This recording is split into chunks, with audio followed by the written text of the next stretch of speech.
Kemudian dalam kaitannya dengan perbuatan melawan hukum secara administratif, mungkin memang dibedakan antara perbuatan melawan hukum pidana dengan perbuatan melawan hukum administratif? Saya ingin jelaskan, hampir setiap perbuatan di bidang cabang-cabang hukum itu mempunyai yang disebut sebagai kriteria perbuatan melawan hukum. Dalam hukum pidana punya kriteria, dan juga di dalam hukum administrasi punya, dalam hukum perdata punya. Simpulannya bahwa setiap cabang hukum itu punya kriteria ukuran perbuatan melawan hukum. Oleh sebab itu, dalam hukum pidana itu sesungguhnya kalau hukum pidana bersifat sifat jahatnya itu disebabkan karena independent crimes atau sebut saja itu kejahatan yang bersifat independen yang tidak bergantung kepada hukum administrasi, maka melawan hukumnya itu bisa ditentukan berdasarkan hukum pidana. Tapi sebaliknya, kadang-kadang dalam hukum pidana sifat melawan hukum suatu perbuatan itu ditetapkan berdasarkan atau ada hubungannya atau bergantung dengan hukum administrasi. Ini yang disebut sebagai dependent crimes. Nah, ketika menghadapi dependent crimes, kita harus hati-hati di dalam konteks ini, jangan dicampur adukan antara melawan hukum administrasi dan melawan hukum pidana. Maka dalam prinsipnya, kalau ada suatu perbuatan yang melawan hukum administrasi, ya harus diselesaikan secara administrasi. Sanksinya adalah sanksi administrasi. Sedangkan perbuatan melawan hukum pidana adalah sanksi pidana dan seterusnya. Jadi masing-masing itu bersifat independen. Nah, acap kali kita menemukan suatu ketentuan hukum pidana yang penetapan perbuatan melawan hukumnya itu bergantung pada hukum administrasi atau dengan perbuatan melawan hukum yang terkait dengan hukum keperdataan atau cabang hukum yang lain. Apabila terjadi seperti itu, maka ini akan ada beberapa cara dalam menentukan. Untuk menetapkan suatu perbuatan melawan hukum pidana, maka harus dibuktikan dulu bahwa perbuatan itu melawan hukum administrasi, perdata atau cabang hukum yang lain. Kalau itu tidak melawan hukum yang lain, itu tidak dapat dimasukkan sebagai perbuatan melawan hukum pidana.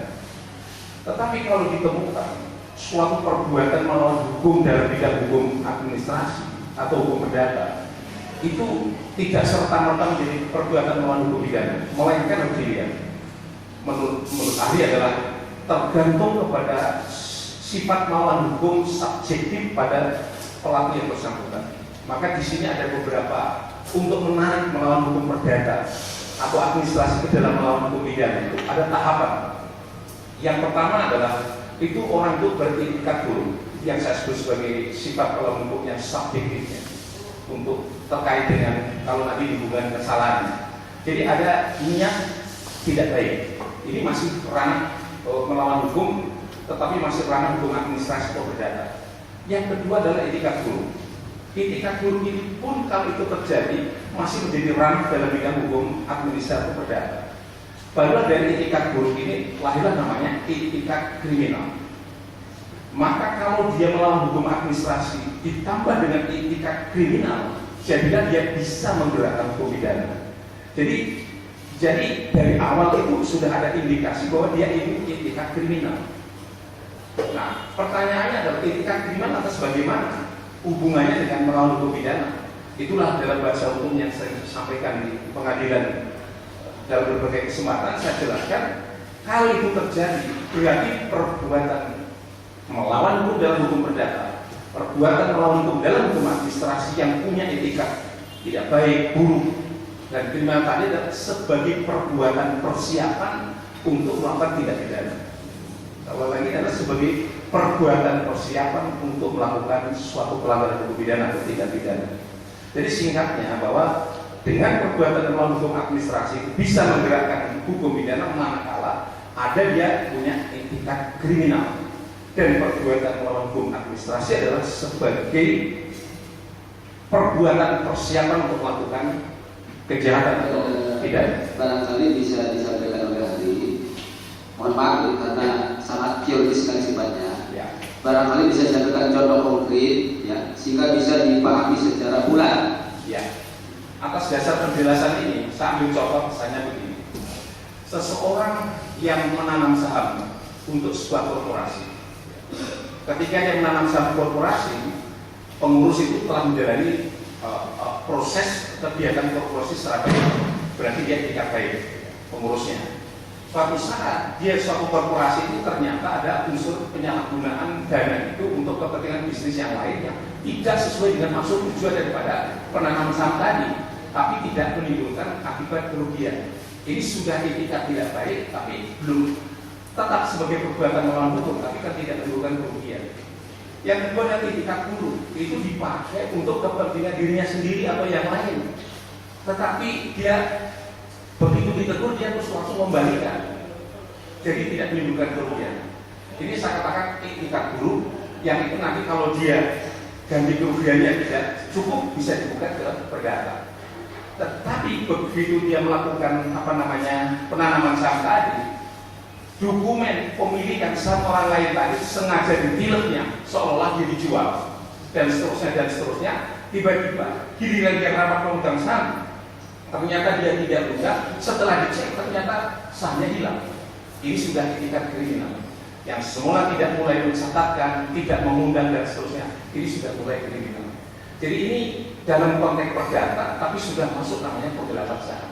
Baik, itu konteks perdata. Karena dicontohkan ada dua lagi kelompok hukum yang masuk ke ranah persiapan kemudian menjadi kriminal. Administrasi bukan. Tadi perdata. Administrasi bukan. Dari sisi hukum administrasi, kemudian perbuatan persiapan muncul, lalu kemudian timbul kriminal. Ya. Dalam konteks perbuatan melawan hukum administrasi yang kriminal, misalnya begini Pak. Jadi dalam suatu saat ada suatu laporan, ya. Suatu laporan mengenai penggunaan dana tertentu, misalnya begitu ya. Jadi laporan penggunaan dana tertentu itu sengaja semua bikin fiktif. Sengaja bikin fiktif, maksudnya adalah untuk menguntungkan diri sendiri atau orang lain. Dibikin fiktif. Jadi kenyataan tidak ada, faktanya tidak ada. Maka ini salah satu contoh laporan fiktif seperti ini yang disebut sebagai perbuatan persiapan melakukan itu. Contoh lain adalah mungkin hal ini adalah perbuatan objek barang itu di markup. Kalau lagi ini perbuatan barangnya sih ada, tapi harga barang di markup sedemikian rupa. Padahal harga itu mungkin markupnya bisa 3 kali lipat. Kalau misalnya hanya selisih harga sedikit karena harga pasar dengan harga agen, menurut saya itu tidak termasuk melawan hukum, itu masih wajar. Tapi ini di markup 3 kali lipat. Jadi ini kan perbuatan persiapan untuk mengambil uang negara. Menurut ahli. Iya. Lalu kemudian menjadi ranah kriminalnya di mana? Jadi tadi Pak, jadi memaaf tadi sudah punya maksud jahat.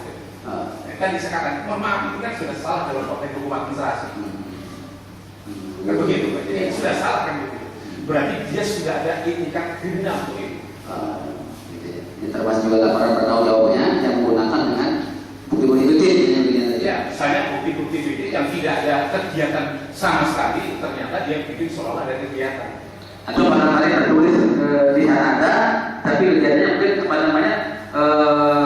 realnya diberikan setengah atau tidak sempurna. Kalau itu kan tidak fiktif, kan berarti ada ya? Iya. Kalau itu kan berarti ada. Ya, kalau dari ya di golongan mana ya misalnya ada bukti, kan gitu ya?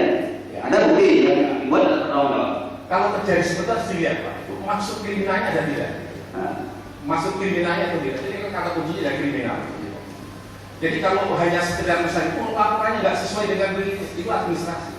Lalu dalam konteks mana seperti itu? Bisa dilihat kriminalnya yang bagaimana? Saya lihat. Ya itu yang ingin saya sampaikan Bapak. Jadi kalau ingin menjelaskan kasusnya harus dilihat kasus per kasus Pak. Ini kalau diceritakan saja nggak sulit.